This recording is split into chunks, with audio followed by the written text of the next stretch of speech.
Class 12 unit 2 A B C আছে এখানে 2 এর সেমিস্টার 3 ভূমিরূপ গঠনকারী প্রক্রিয়া, যেটা রণজিৎ গৌরাঙ্গের যে প্রশ্ন 15টি বলেছিলাম, তা আজকে 16 থেকে বলবো।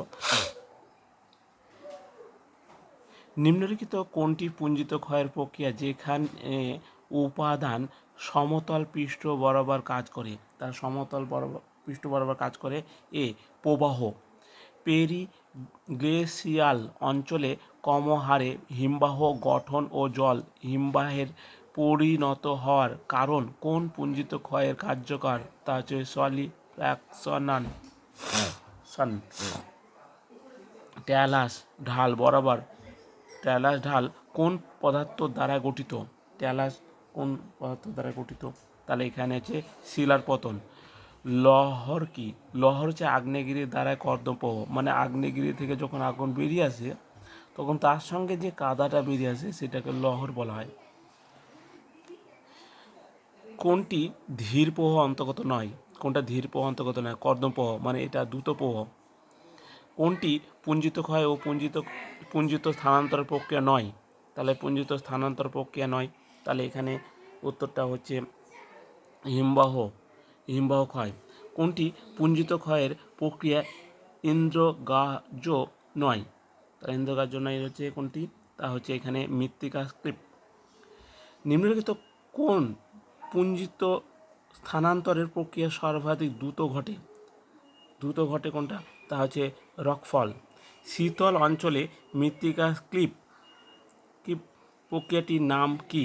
তার নামটা হচ্ছে সলিফ্যাকশন। পুঞ্জিত স্থানান্তর ঘটে যাওয়া অঞ্চলে কোন কারণটি পুঞ্জিত স্থানান্তরের মাত্রা বাড়ায়? তা হচ্ছে বৃক্ষচ্ছেদনের মাত্রা বাড়ায়। কর্দম প্রবাহ কোন কারণটির প্রভাবে ঘটে?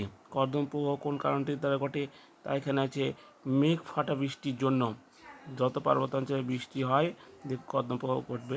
কোন পুঞ্জিত স্থানান্তর প্রক্রিয়া জল মুখ্য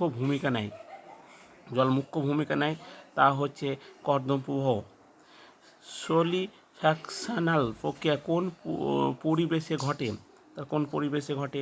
এখানে হচ্ছে পেরিগ্লেসিয়াল অঞ্চলে। নিম্ন অংশের অভিকর্ষ ভরকেন্দ্র সরে গেলে কোন পুঞ্জিত স্থানান্তর প্রক্রিয়া ঘটে? তাহলে এখানে হচ্ছে ট্রপল। কোন বিষয়টি পুঞ্জিত স্থানান্তর প্রক্রিয়া মাত্রা বাড়ায় না?